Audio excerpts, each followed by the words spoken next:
Hello and welcome to CyberWise, Cyber Savvy Made Simple, the podcast on a mission to demystify the world of cybersecurity. We're your hosts, Dan and Estefan. Dan, before we get started, how are you doing today? I'm doing good, thanks, Es. It's been a while since we've done one of these, so yeah, good to be here. Awesome. Yeah, today's a bit different. We usually speak about, the trending cybersecurity topics and issues out in the world. But today we're going to do something a bit different. We're going to chat about quite an important milestone that we've recently hit, and that's having 1 million trained learners. So I'm quite excited about this one. So let's get straight into it.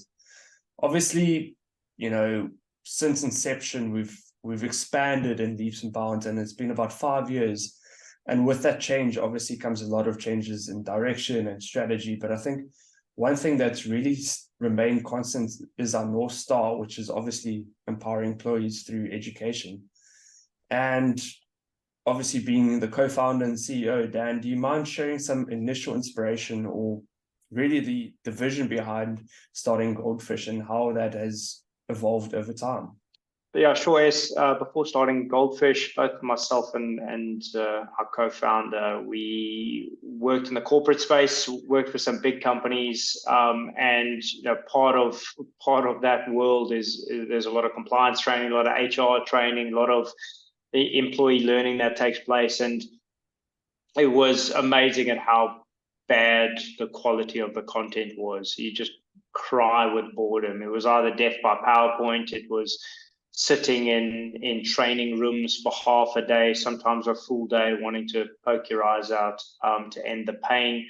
And we just saw, a huge opportunity to do, something a lot better. And as the cybersecurity space was becoming more and more important, and the threat was becoming more and more important, and companies were suffering and really needing cybersecurity training for employees, not only to tick a box and for compliance purposes, but actually to really de-risk themselves and reduce their risk as much as possible.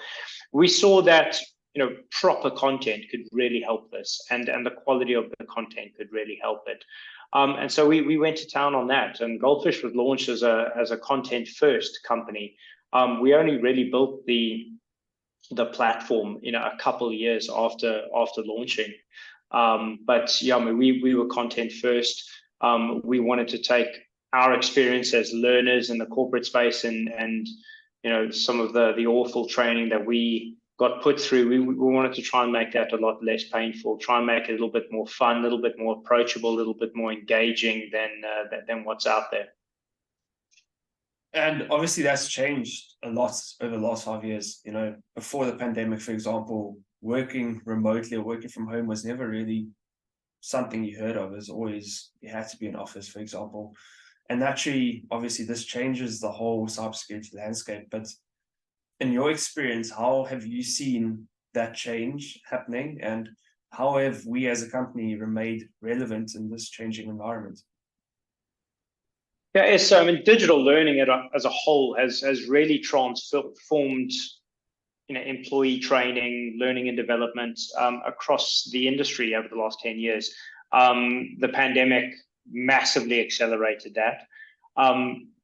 Before then, your standard typical training was classroom-based training, bring in a live instructor and they bore you to tears using PowerPoint. Going online, going digital, allowed companies to allow their employees to do their training anywhere and at any time. And that's been a huge shift in digital learning and development for the industry. So it's huge. And so cybersecurity and the education that we're doing is exactly the same. It takes the business owners as well. They don't have the time. Employees don't have the time. It comes down to a time management, that if you're going to put your employees through 2 hours, 3 hours, 4 hours of training, that's 4 hours of training, that you're either going to have to ship them to a training venue, you're going to have to find a conference place for them, you're going to have to certainly take them out of their office for that time and going, and do it. And what that would result in is doing training once a year. You would do your cybersecurity training, your awareness training once a year, because the company can't afford to keep disrupting the office and keep doing that training. And so, the the benefits of continuous training, which we're finding now, and doing bite-sized training, small periods of training on a continuous basis throughout a 12-month period, we know that works. We know that that's better for raising awareness, for building culture, for changing behavior. But companies can't do it if they can't do it online, and they can't get their employees to do that online or in a digital environment like that. So that's been a huge change to the industry and movement away. And a lot of companies couldn't afford to do digital training and digital learning because they didn't have the money for the very expensive learning management systems or LMSs. And so now you've got more and more startups and more education apps and training platforms that can offer that at a really affordable rate per user, as opposed to needing a huge training budget to build a learning management system so that you could then do digital training for your employees. So the entire industry has changed massively over the last 10 years. And like I said, COVID accelerated it massively. And that's a good point that you touched on there, Dan, because I mean, when we hit that milestone, I thought, how on earth did we hit, 1 million trained learners? And that's quite a significant milestone for the entire Goldfish team. And it's really because of the incredible product team and partner ecosystem that we've built over the last 5-6 years.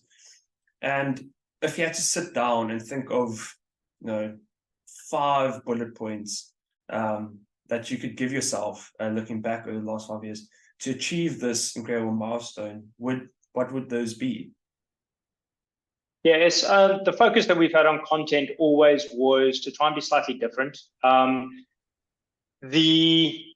Your typical security awareness training content out there is either trying to use emotion, like scare tactics. If we can scare the learner enough, they're going to listen, they're going to engage, they're going to take on board what we're saying.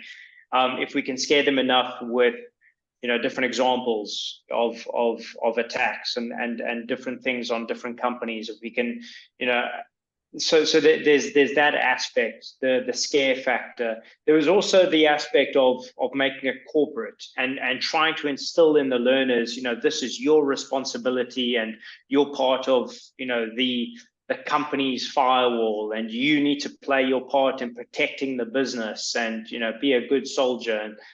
And we looked at that and just thought, can we do it differently? Is there another way? Because a lot of people, they're still getting hacked. They're still clicking on phishing scams and still losing out. And we took a slightly different approach. So we took a more lighthearted approach. If you look at the trends on social media and you look at the trends on your different social media platforms and what content people are engaging with, they're engaging a lot more with funny stuff and stuff that they want to share or stuff that's putting them in a better mood versus the scary stuff and the scare tactics and trying to bring in the negative emotions into it. And we just thought, from the very beginning, a lot of people believed that cybersecurity and trying to stay safe online was this overwhelming, really difficult ninja thing to do.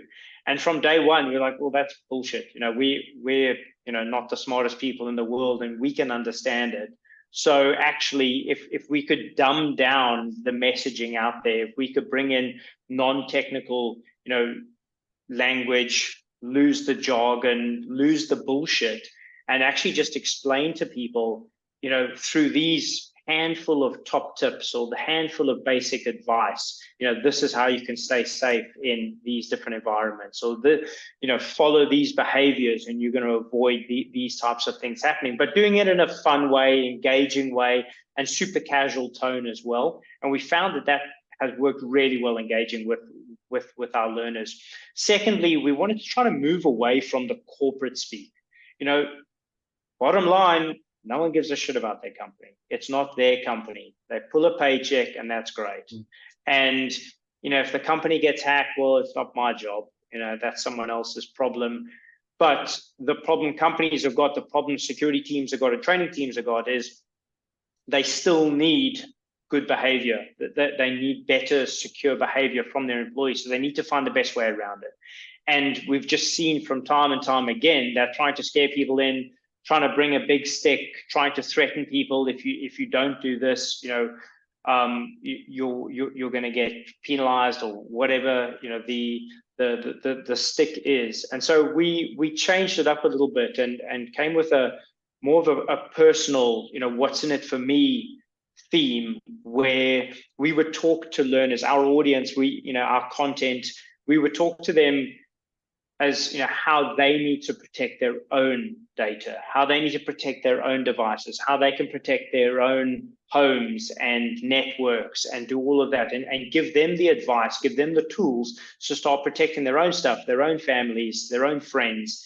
And they would then start changing behavior, because actually, well, shit, if I get hacked, that's a big deal. That's the end of the world, and through repetition and through changing behavior and through applying that learning into their own circumstances and taking that home and teaching their friends and family about it, because now they understand it. Now it's something that they can understand and apply.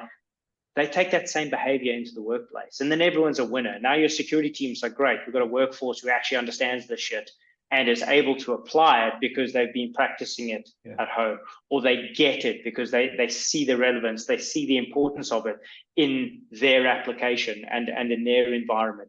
And so we try and mix that up a bit, because if you're just telling people this is a compliance issue and everyone must tick the box and everyone must follow along, or else HR is going to give you a call, well, fuck them. Like, no one cares.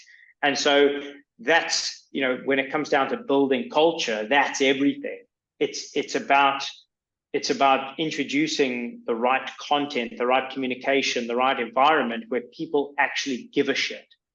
And that's secure culture. People give a shit about security in an organization. And that comes from all the way from your content and then how you deliver that. Absolutely. And like you mentioned there, Dan, it's super important to build that environment where it's, a lot of times looked at carrot versus stick.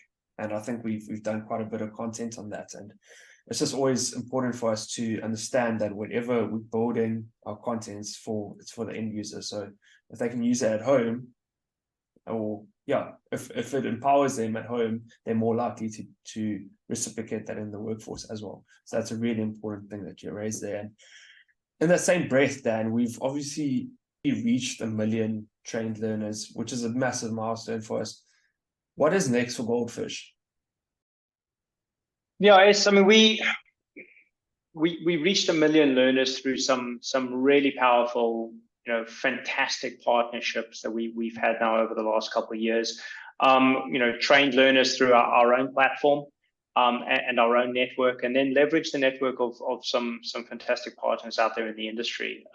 We want to continue growing that partnership with them, continuing to add value to our partners' products, to their platforms, to their solutions, and work with them. We want to bring in, more partners. The learning and development industry is really exciting, and they are innovating in different ways that we maybe not, and need content from subject matter experts and great content developers, from Goldfish, to be able to push content into their solutions and into their platforms as well.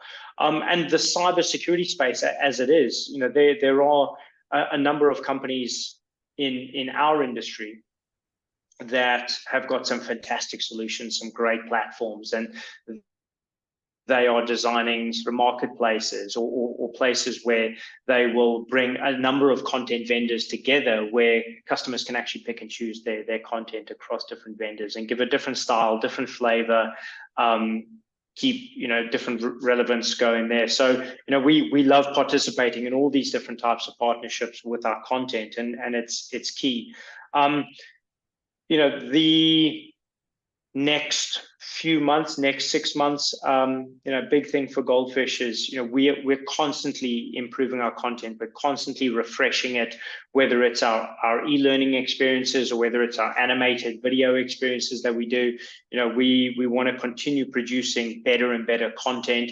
When we look back at 2-3 years ago and we look at our content from there, we're like, cringe at that. And so it's a great sign that we're constantly doing better, and we're taking feedback from the customers, from the partners, from the market, and doing that, and getting a lot of good feedback there, and then applying that into new projects that we're doing and new videos. We definitely want to be looking at going a little bit more global, both with partners and customers and content. And that's going to see a big translation project coming for us, over the next 6 months. So that's super exciting. And getting all of that out there to really start supporting our partners around the world for all the different languages that they want to be doing. So yeah, I mean, content is huge for us. It's a big investment. We've got a great team on it. And we're going to continue innovating on it, continue improving, changing how we deliver it, making it as much fun as we possibly can, and kind of differentiate ourselves in the market that way. Yeah, it's super exciting, Dan. Obviously, really big things coming, and we're excited to share that with everyone once that's ready to go out. And before we end the episode, is there anything you'd like to add? No, yeah, I mean, it's a big milestone for us. It's been a great one to celebrate, and it's something that, I said it a little while ago, we need to be celebrating milestones more as a company.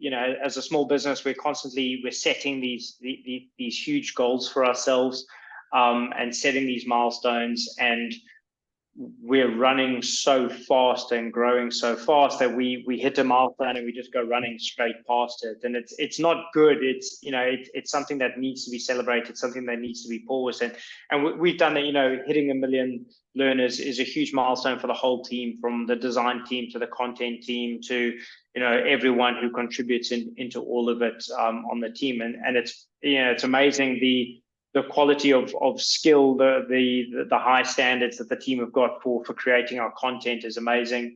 The partners have been fantastic as well, constantly giving great feedback, really useful sort of either criticism, different positive, negative feedback. We love it all, and it's been good. And that's definitely helped us grow our content library and the quality of what we're delivering. So that whole ecosystem has led us to this milestone, and hopefully we can go flying straight past it to the next big one, mate. So yeah, thanks very much. Thanks, Dan. And yeah, I think that's all we have for today's episode. So thanks for tuning in. Remember to stay safe out there, and we'll catch you in the next one. Thanks for your time, Dan. Have a great day.